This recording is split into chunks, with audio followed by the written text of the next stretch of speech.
De ce qu'on a introduit depuis dimanche. Jésus, tu es le début, tu es la fin. Ce peuple avait affaire à la maison. Ce peuple a tout abandonné pour venir devant toi. Toi qui ne déçois jamais. Croise-les. Rencontre-les. Embrasse-les. Parle-les. Agis dans leur vie. J'engage maintenant l'huile du Saint-Esprit dans la salle, dans l'église, à pouvoir travailler, à pouvoir nous enseigner. Au nom de Jésus, acclamons le Seigneur.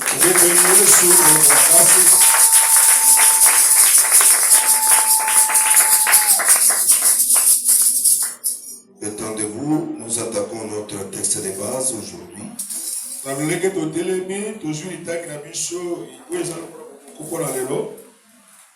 On nous lit dans le prophète Agé, c'est mon nom. Pour ceux qui ne savent pas écrire mon nom, Agé, c'est le nom biblique. Je lis dans le livre de Monomon, Agé, chapitre 2, verset 9.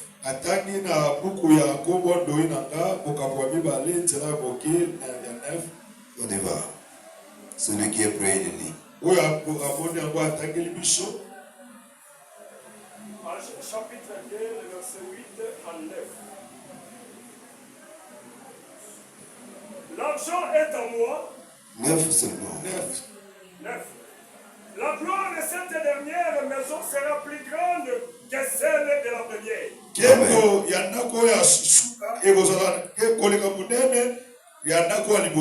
Dit l'Éternel des armées. Amen. Amen. On est assis. Comme mon habitude, j'aime lire tous les versets et développer après.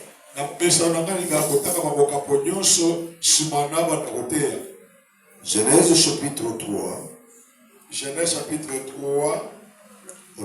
rapidement, verset 6 jusqu'à 7. Jusqu'à 7. La femme vit que l'arbre était bon à manger et agréable à la vie.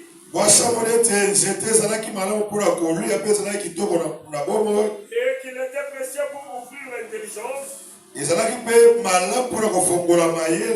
Elle prit de son fruit et en mangea. Elle a donné aussi à son mari. Après avoir mangé, elle a donné aussi à son mari. Qui était auprès d'elle. C'est au même moment où bien il y a des temps là-bas. Elle a mangé un temps. Et après, elle donna à manger à son mari. C'est un temps, bien deux temps.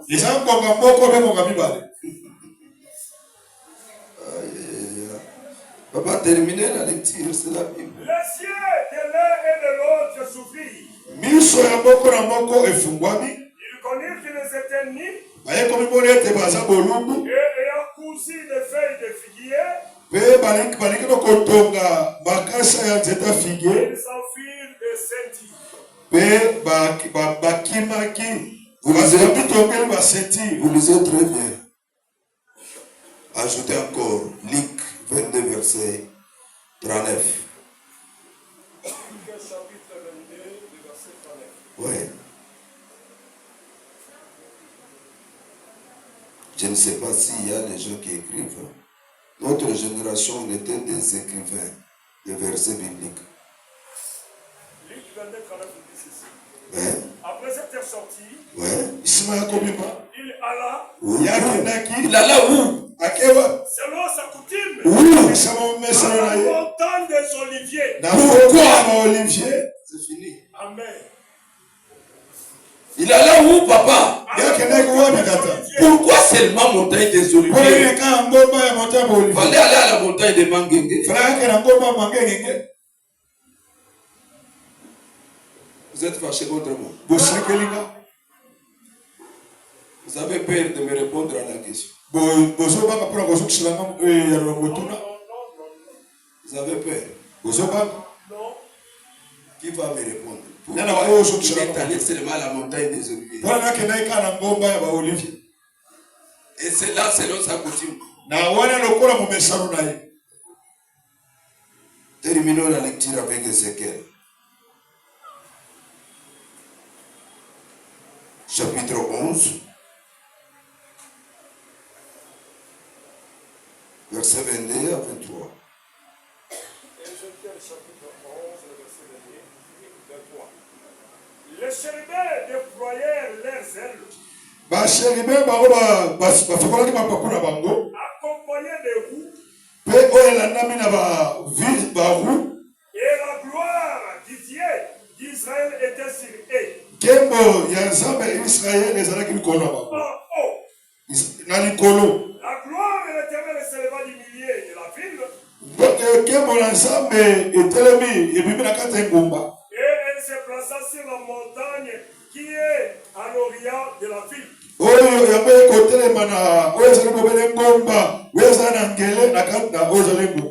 Que Dieu bénisse notre entendement. Nous continuons avec le message introduit depuis dimanche. Depuis dimanche, nous avons parlé de la gloire de Balaam, qui d'après la parole, c'est une vaine gloire.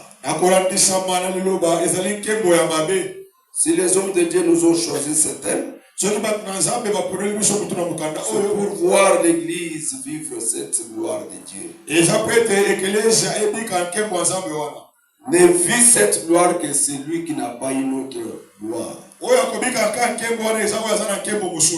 Si tu as la vaine gloire en toi, tu ne peux pas vivre au même moment la gloire de Dieu.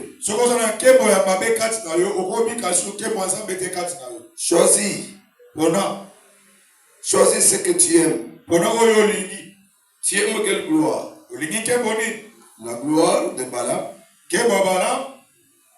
Qui, pour le salaire de l'iniquité, il s'engagea dans une voie que l'Éternel lui avait interdite. Il a insisté jusqu'à arriver. Malgré le refus de l'Éternel. Malgré la colère de Dieu. Balaam est allé jusque dans la présence de Balak. Parce qu'il savait que Dieu pourrait changer sa volonté. Dieu ne change pas comme ça. Dieu parle une fois. À toi, à moi, d'écouter deux fois. Alléluia. Amen. Mais voilà, la Bible les classe Balaam du côté de faux prophètes, de devins. La Bible nous interdit de ne pas suivre la voie de Balaam.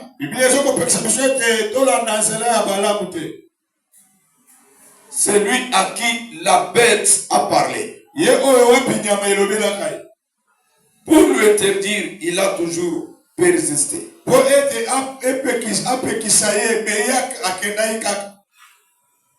La belle gloire. Quand tu es dans la famille, tu veux être vu toi-même. Balaam arrive là-bas, il commence à donner les ordres. Fais-moi cet hôtel. Fais-moi cet hôtel. Donnez-moi les taureaux. Donnez-moi les béliers.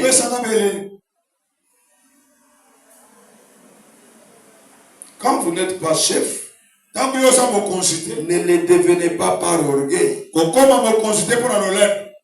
Et surtout au Congo, tout le monde est gouverneur. Tout le monde est chiwewe. Tout le monde est président. Même ici, au Rond-Point Victoire, tout le monde est chef là-bas.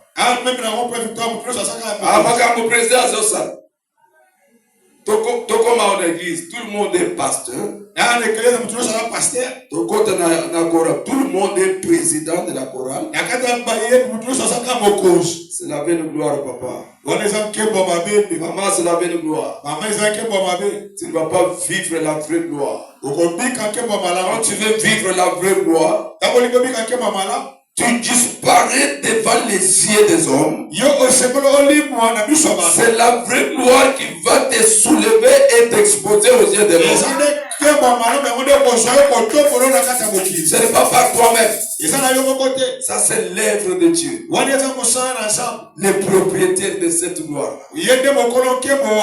Alors, deuxième gloire. Et première gloire. Ce sont les gloires de Dieu. Mais qui n'ont pas une même dimension. Là, ce n'est pas la vraie gloire, attention. C'est la première gloire, c'est la gloire de Dieu toujours. La deuxième gloire, c'est la gloire de Dieu toujours. Mais elles n'ont pas la même dimension. Voilà la raison pour laquelle mon homo Agé dit, la gloire de cette deuxième maison sera plus grande que celle de la première. Le prophète a donné la grandeur à la deuxième gloire. Par rapport à la gloire de la première maison. C'est la parole qui établit la différence.